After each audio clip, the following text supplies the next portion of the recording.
vamos efetivamente dar início aos trabalhos com a conferência do João Carlos Melo. Ele vai apresentar a palestra. E o grupo analista disse, foi uma honra, e está sendo uma honra para mim estar nesse momento aqui, acompanhando o João Carlos Melo. O João Carlos Melo é médico psiquiatra, grupo analista de data da SPG-PAG, full member da Group Analytic Society International, assistente hospitalar graduado, coordenador do Hospital de Dia, do Serviço de Psiquiatria do Hospital Fernando Fonseca. O microfone é seu, João Carlos, fique à vontade. Muito obrigada pela sua presença. Muito obrigado, Solange, e bom dia e boa tarde a todos, os colegas e amigos brasileiros, portugueses, enfim, de outros países, e quero agradecer também aos colegas da comissão organizadora por me terem convidado para esta conferência. Pronto, como a Solange já disse, o título é "E o grupo analista disse, foi uma honra". Ora bem, só havia combustível para mais 17 segundos de voo e a nave podia-se ter despenhado, e se isso tivesse acontecido, provavelmente a história da humanidade teria sido diferente. Mas os problemas haviam começado antes. Como acontece muitas vezes, há problemas que surgem na atualidade, que vêm de trás. Alguns desses problemas anteriores têm continuidade no tempo e condicionam depois os problemas do presente, outras vezes não. Seja como for, os problemas tinham começado antes, a nave estava-se a aproximar perigosamente da Lua e, portanto, o que aconteceu foi que do computador do veículo espacial começaram a ser emitidos sinais de alarme a indicar uma sobrecarga grande. As comunicações com a Terra tornaram-se irregulares e passaram a ser interrompidas com frequência. E, portanto, nesta situação tinha que se fazer alguma coisa e o comandante da nave, Neil Armstrong, assumiu o controle semi-manual da nave. E nessa altura, quando faltavam os tais 17 segundos, a frequência cardíaca do Armstrong, que estava em 77, passou para 156 pulsações, mas as coisas acabaram bem. A alunagem foi suave, eles próprios, os dois astronautas que estavam lá dentro, mal a sentiram, e foi pouco depois que se ouviu na base, na Terra, daqui base Tranquilidade, o Eagle alunou. Eram 16 horas e 17 minutos, hora da Flórida, do dia 20 de julho de 1969. Depois, cerca de 6 horas e meia após a alunagem, a escotilha do Eagle, aquela pequena nave, abriu-se e o Armstrong desceu as escadas lentamente, de costas para a Lua. À vossa direita vê uma reprodução, à esquerda a imagem original, e quando ele já estava com os dois pés na Lua, foi aí que disse: é um pequeno passo para um homem, um grande salto para a humanidade. E depois, olhando para a Lua, disse: possui uma beleza inóspita própria. E o Edwin Aldrin, o outro astronauta, desceu a seguir e um pouco depois disse uma frase que também ficou célebre: que desolação magnífica. Vemos aqui o Neil Armstrong e vemos aqui o Edwin Aldrin. Ele tinha a alcunha de Buzz e foi em homenagem a ele que a Pixar concebeu este boneco, o Buzz Lightyear. Portanto, foram estes dois astronautas que foram à Lua, os primeiros representantes da nossa espécie a porem os pés na Lua. Portanto, depois os dois astronautas estarem já na Lua, ouviu-se do centro do comando uma mensagem para os dois astronautas dizendo que o presidente dos Estados Unidos, Richard Nixon, na altura queria falar com eles. O Armstrong disse que seria uma honra e o presidente Nixon disse: olá, Neil e Buzz, estou a falar-vos da sala oval da Casa Branca e esta será certamente a chamada com maior relevância histórica que farei a partir da Casa Branca. Não consigo chegar a exprimir o enorme orgulho que todos sentimos pelo que acabam de fazer. Foi um momento histórico, portanto. O Nixon ainda disse outras coisas, mas o mais importante que eu quero sublinhar agora é que da Terra saíram 3 astronautas e não 2. À Lua só foram 2, o Armstrong e o Aldrin, como eu disse. Destes que estão aqui a ver, o do meio, Michael Collins, não chegou a pousar na Lua, mas saiu da Terra. Onde é que ele ficou, então? Nós vemos aqui, há aqui muitos pormenores, muitos mecanismos.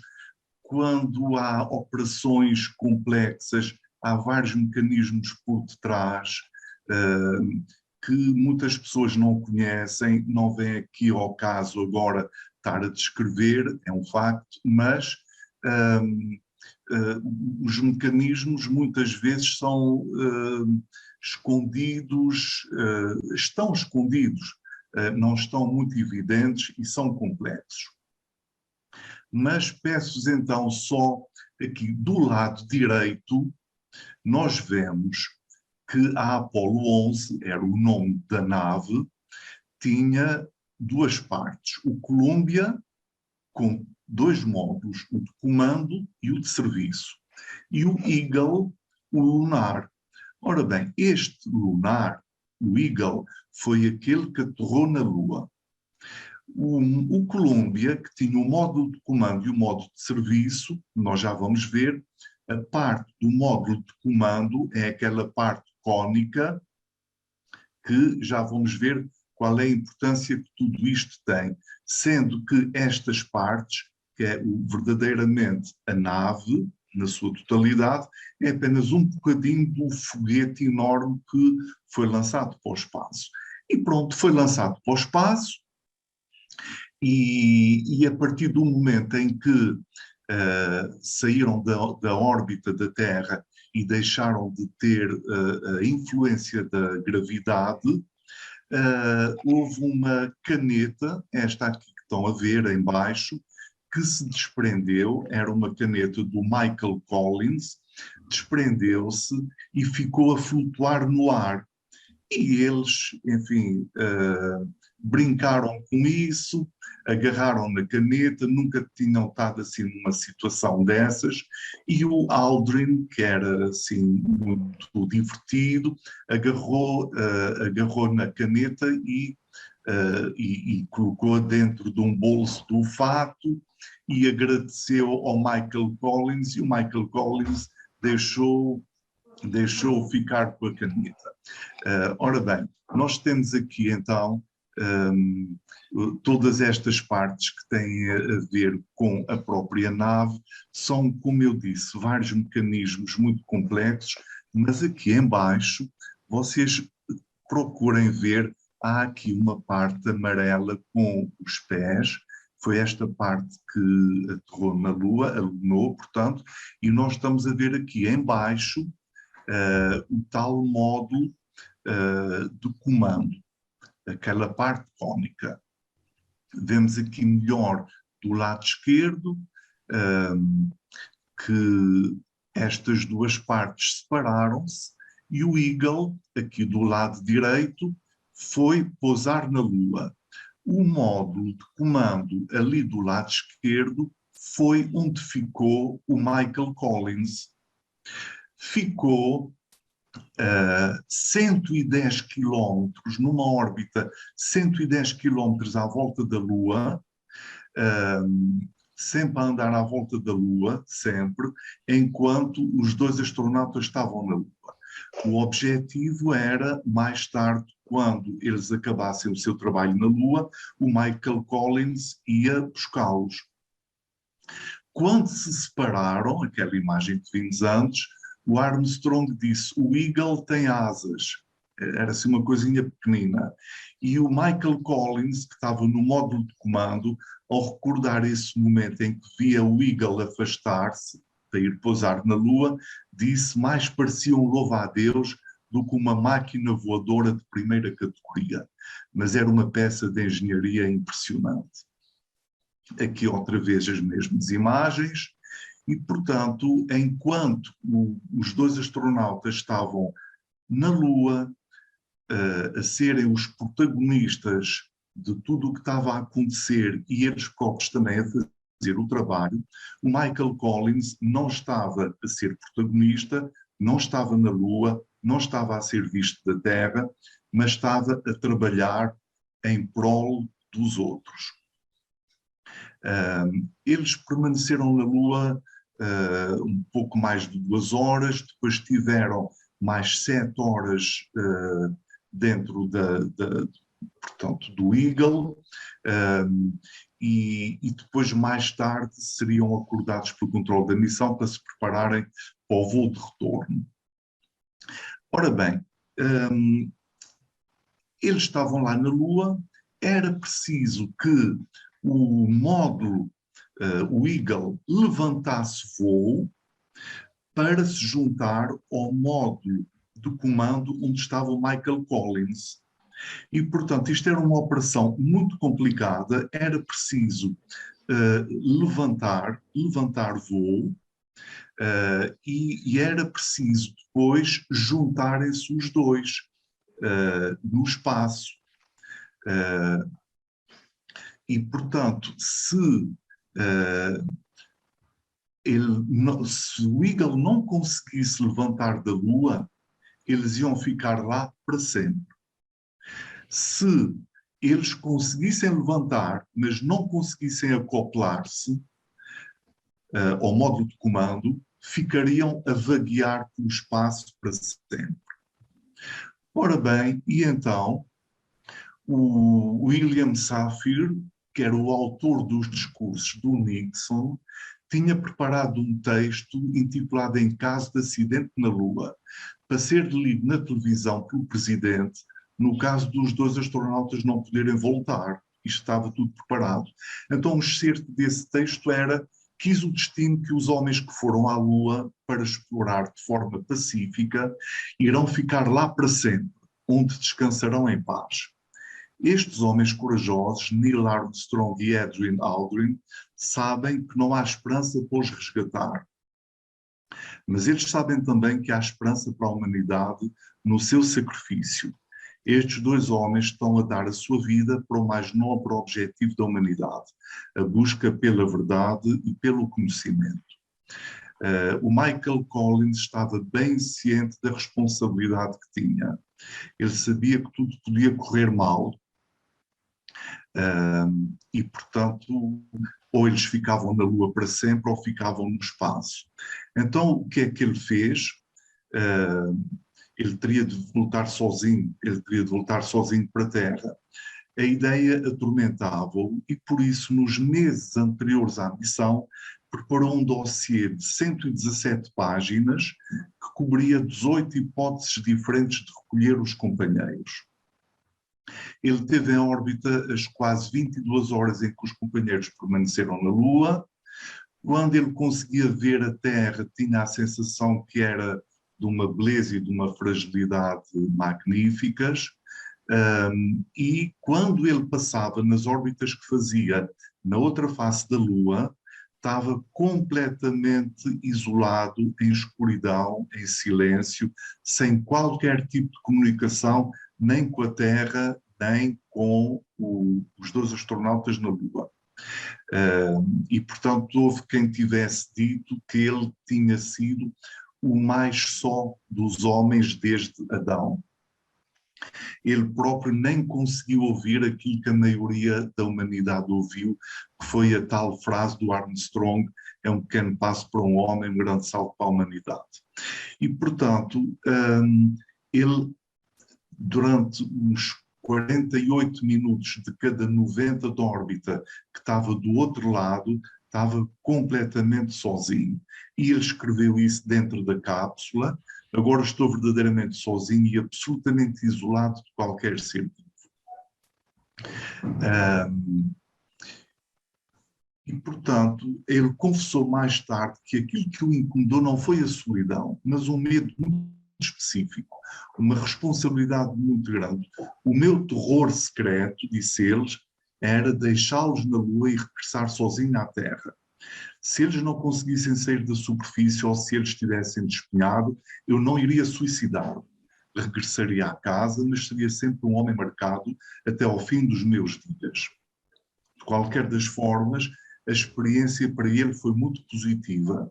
As palavras que ele usou para descrever foram relaxante, usou palavras como consciência, antecipação, satisfação, confiança, quase exultação, nessa missão que ele estava a ter e nessa responsabilidade que tinha. Ora bem, recentemente, numa entrevista que deu ao New York Times, isto em 2019, ele tinha já 88 anos, e referiu que era como que o imperador ou o capitão daquele pequeno domínio e que até podia desfrutar de um pequeno café. Ele, quando na autobiografia diz que ele, quando via a lua da janelinha do módulo de comando, a lua enchia a totalidade da janela e era absolutamente tridimensional. As partes claras eram muito luminosas e as escuras ainda mais escuras e eram muito bem delineadas. A luz do sol, incidindo por trás, abrangia os 360 graus da circunferência da Lua. Foi o espetáculo mais glorioso que vi em toda a minha vida. E quanto à Terra, o que realmente me surpreendeu foi que projetava um ar de fragilidade, não sei porquê. Até hoje não sei porquê. O sentimento que tive foi de que a Terra era pequena, brilhante, bela. É a nossa casa e é frágil. Ora bem, nós vemos aqui a parte azul em cima, era a parte que tinha de levantar da Lua. A parte amarela em baixo, que tinha os pés, ia ficar e ficou na Lua para sempre. Era preciso, portanto, a parte azul descolar-se da amarela e levantar voo para ir ter com o módulo de comando com Michael Collins. Era este o grande desafio. E dentro do Eagle, se vocês virem aqui estes botões todos, em baixo, no meio, falta aqui um manípulo. E este manípulo tinha que ser acionado. E se esse manípulo não fosse acionado, a nave não levantava. O Eagle não levantava da Lua. E, portanto, tiveram que arranjar uma solução, não estavam a encontrar solução nenhuma, até que o Aldrin lembrou-se a caneta do Michael Collins e introduziu a caneta do Michael Collins no lugar do manípulo, fez pressão e a nave levantou voo. Eles levantaram até ao módulo de subida. Esta imagem que nós vemos aqui é uma fotografia tirada pelo Michael Collins, quando estava em órbita, e a ver o Eagle já em direção a ele para acoplar. E, portanto, foi isso que aconteceu.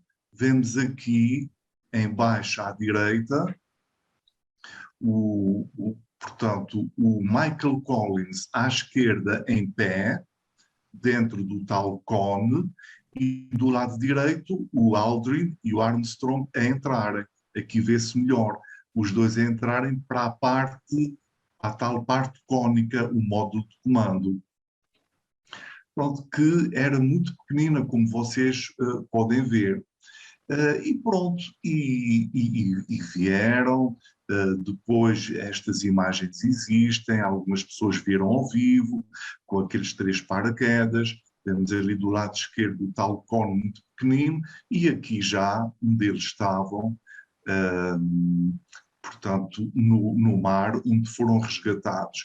E depois foi aquela festa que se viu, eles ali em cima de quarentena, não fossem ter trazido algum micróbio, algum género patogénico da Lua, e portanto foi esta festa em todo o mundo, foram recebidos como heróis, passearam-se, desfilaram pelas ruas de várias cidades dos Estados Unidos, fizeram uma viagem de 38 dias por 23 países de 3 continentes, encontraram-se com reis, rainhas, presidentes e até com o Papa. Ora bem, vemos aqui fotografias deles.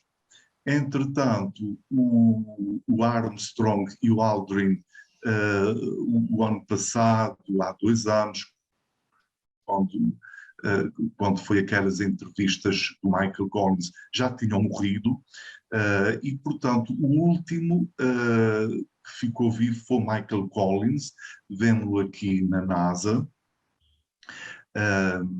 e ele ficou sozinho os últimos tempos da vida dele. Ele acabou por morrer este ano, com 90 anos, mas ele andava feliz nestes últimos anos, nesta altura, quando ele deu esta entrevista, disse-o, e pintava, fazia caminhadas, comprava uma garrafa de vinho, falava com os amigos e, portanto, estava muito bem. O que aconteceu foi que foram o Armstrong e o Aldrin quem recebeu os maiores louros. Afinal, foram eles que pisaram a Lua, afinal, foram eles que fizeram o trabalho todo que foi preciso fazer na Lua. Portanto, todo o processo foi feito por eles. O Michael Collins não teve o mesmo reconhecimento, não teve o tal reconhecimento do Armstrong, que foi o primeiro que pisou a Lua e que disse a tal frase. Não houve nenhuma personagem da Pixel que ficou com o nome do Michael Collins, mas ficou com o nome de Buzz Lightyear, mas isso não incomodou Michael Collins. E quando um dia lhe pediram para falar sobre a sua participação na missão da Apollo 11, ele respondeu: foi uma honra. Obrigado. Muito obrigada, João Carlos Melo. Eu acho que você nos brinda, nessa primeira conferência aqui do nosso evento, com importantes metáforas que a gente vai poder aproveitar aí ao longo dos nossos encontros, né? Queria abrir, a gente tem aqui um pouco mais de 15 minutos para as reverberações entre os colegas, para os comentários, perguntas. Vou pedir para que quem quiser falar tente levantar a mão, vamos ver se eu consigo visualizar, ou se quiser colocar alguma coisa no chat para a gente poder transmitir para o João Carlos.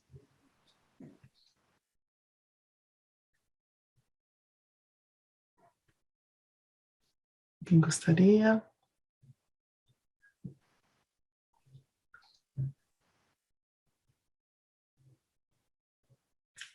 Enquanto vocês estão aí pensando, né, queria dizer que eu fiquei pensando muito, né,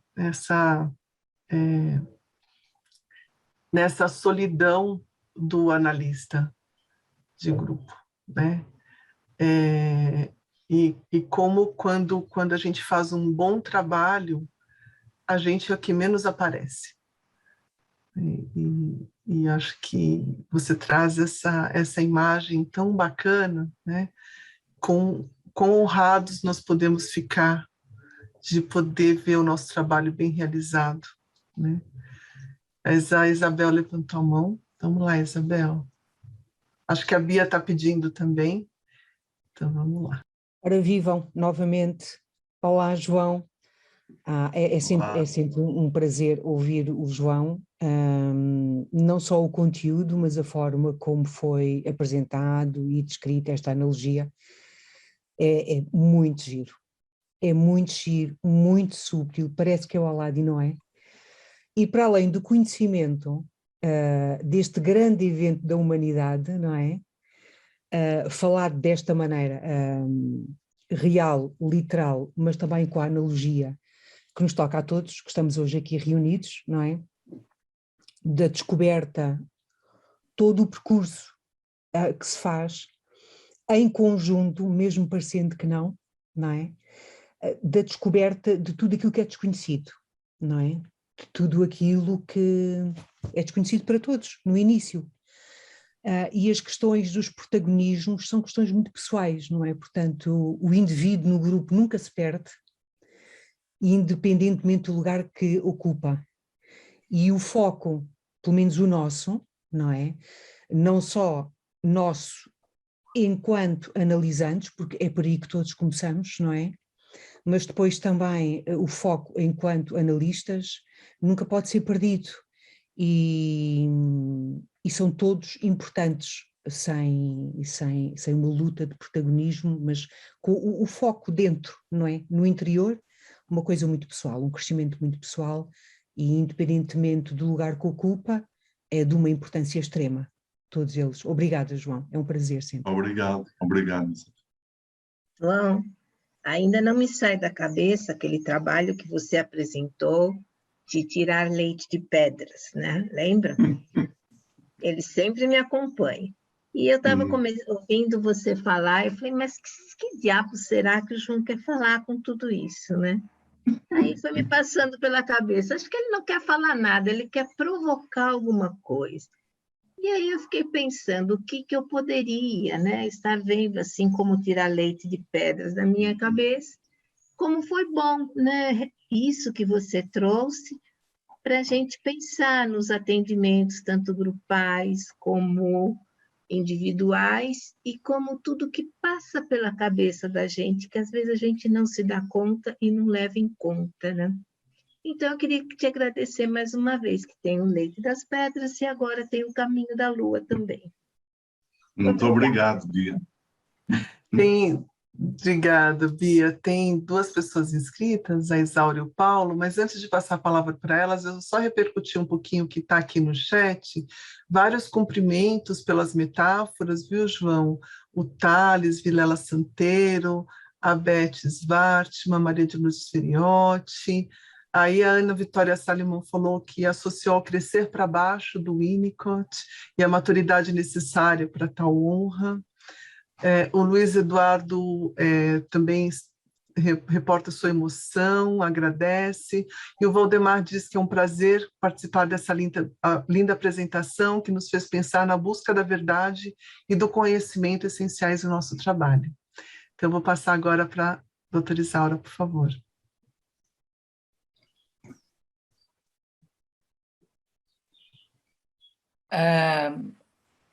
Olá a todos outra vez, obrigada, João. É original a tua comunicação e de todas as metáforas implícitas, todas. A que mais me tocou, provavelmente tem a ver com a minha maneira de ser, com a minha natureza, foi a saber quantos o dossiê que eu não sabia. Eu assistia a estas coisas todas, fazia anos na altura, acho eu que eram 18 anos, 20, já não sei. Mas não sabia que ele tinha feito um dossiê de tantas páginas, com 18 hipóteses, para que as coisas pudessem correr bem. E a grande humildade dele. Eu penso que não, aquilo que me apetece concluir mais do que tu nos comunicaste foi que é preciso saber muito e ter muita humildade para estar sempre em contacto com a tal incerteza que se fala neste congresso. Há sempre uma contingência, há sempre uma caneta que foi a salvação, há sempre uma coisa que pode correr mal, mas é preciso saber muito e ter o tal dossiê com muitas, muitas páginas na cabeça, porque senão as coisas não vão acontecer. Não simplifiquemos o que é ser analista e a enorme importância que o Collins teve neste processo todo, que realmente é muito desconhecido. Obrigada, João. Obrigado, Isão. Muito obrigada, Isaura. Posso? Paulo Marques, por favor. Depois nós temos a Marli, o César, a Maria de Lourdes inscritos. Obrigado, Solange. Obrigado. João, também te quero dar os parabéns pela tua diferente e original comunicação. Eu, pessoalmente, gosto muito, além agora das analogias, eu gosto muito de tudo que está ligado à astronáutica, portanto, fiquei surpreendido e agradado com a tua comunicação. Acho que realmente é uma comunicação muito intimista, que reenvia para nós pensarmos sobre a questão da solidão, mas também da importância da relação, da importância do trabalho de equipa, ou seja, para nós, da importância do trabalho de grupo, do que é o grupo, como é que o grupo funciona uns com os outros e como é o resultado do grupo que pode fazer, de facto, a diferença. É curioso porque fazer análise também é muitas vezes sair quer dizer, eles saíram da Terra e nós saímos muitas vezes para fora de pé, não é? Ficamos sem gravidade também, não é? E no desconhecido, como já foi dito, e na exploração e na investigação do que existe dentro de nós. Portanto, eu achei, de facto, uma comunicação que pessoalmente gostei muito, com analogias muito interessantes e que nos fazem pensar, e reenvia, de facto, para o trabalho de grupo e para os grupos que cada um de nós tem dentro de nós também. Quer dizer, eles estavam os três ali, mas além dos três estavam muitos outros. Em terra, na parte técnica, estavam as famílias e estavam todos, aqui para a nossa linguagem, todos os diferentes grupos dentro de cada um deles. Portanto, enfim, é uma comunicação muito curiosa e muito interessante. Obrigado, João. Obrigado, Paulo. Ô, João, eu não sei se você quer fazer algum comentário a partir dos comentários que você está recebendo.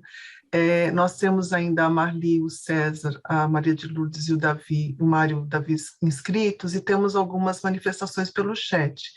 Eu queria propor que a gente tente se manter no horário, apesar de ter mobilizado muito a sua apresentação e encerrar dentro de 8 minutos, porque a gente vai ter chance de, em muitos outros momentos desse nosso evento, seguir reverberando. Mas eu queria saber se você gostaria de fazer algum comentário ou a gente passa para os próximos que estão inscritos.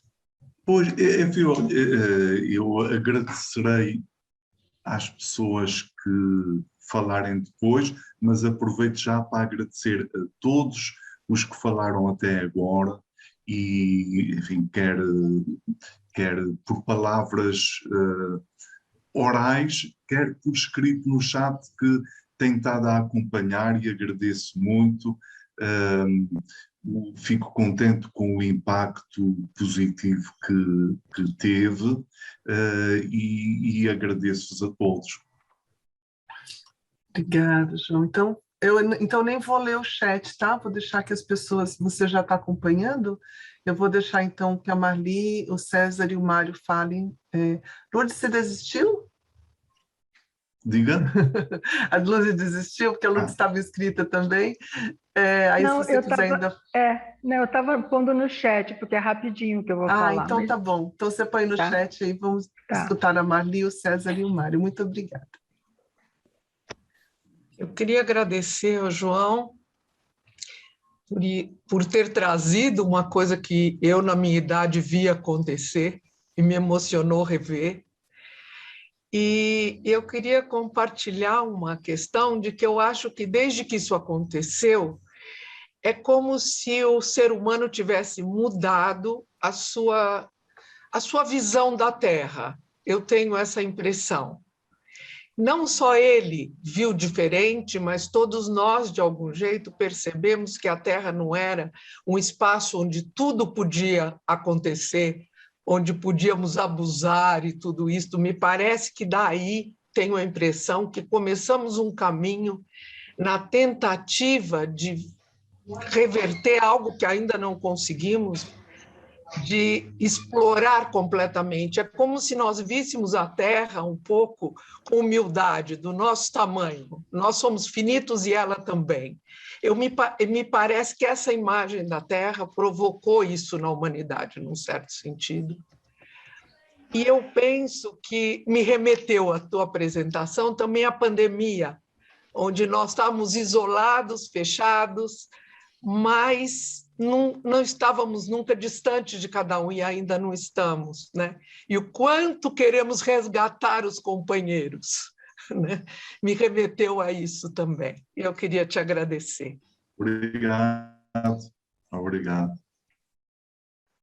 Obrigada, Marli. César? Buenos días para todos. Bom dia para todos. Bom dia, Marta. Gusto estar com ustedes. Muito bom dia, obrigada. César, por favor. João Carlos, os parabéns. O seu texto é uma plétora de metáforas. E isso fez-me pensar que nós, na nossa prática de grupo analistas, naturalmente falo da minha e falo daquelas em relação às quais eu tenho um testemunho. As pessoas que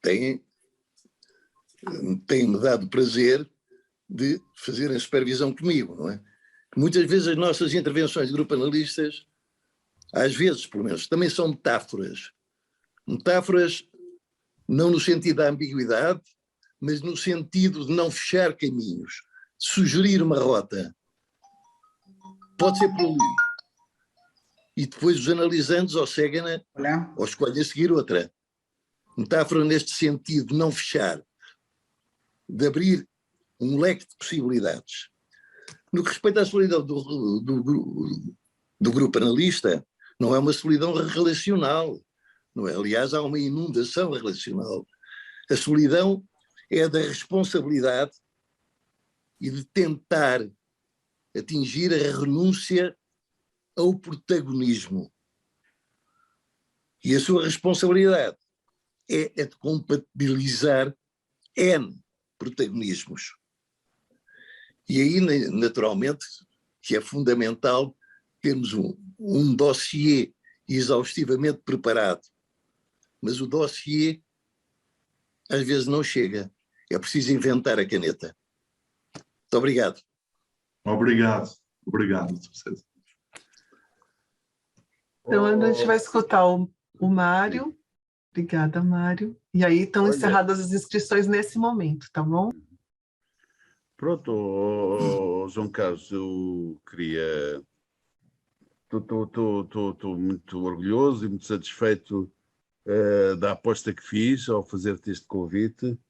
Eu sabia que serias criativo, original e até ultrapassaste todas as fantasias que eu fiz, porque eu só sabia o título da tua comunicação.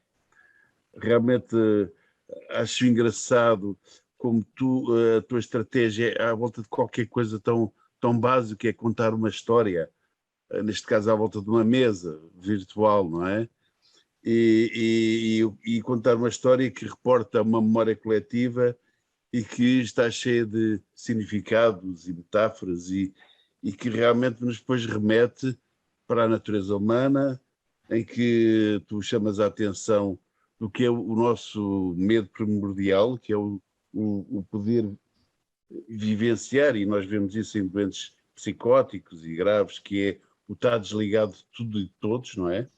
Aquilo que ele viveu quando estava na face oculta da Lua, e isso foi assim, digamos, algo que quer dizer que não é todos os dias dito, mas que ajuda muito a compreender o sofrimento humano e depois perceber toda esta rede de ligações e quer dizer, de trabalho de grupo e de supervisão e de que todos estamos ligados, eles próprios, estando lá longe, estavam ligados à Terra por gente que se preocupava por eles e que pensava neles e que os desejava de volta, e que ele, aliás, o mais importante foi o imaginar ele ter que deixar os seus colegas. E realmente isto reporta, pois realmente toca muito em termos do que é o papel do grupo analista, da sua solidão, da sua responsabilidade em saber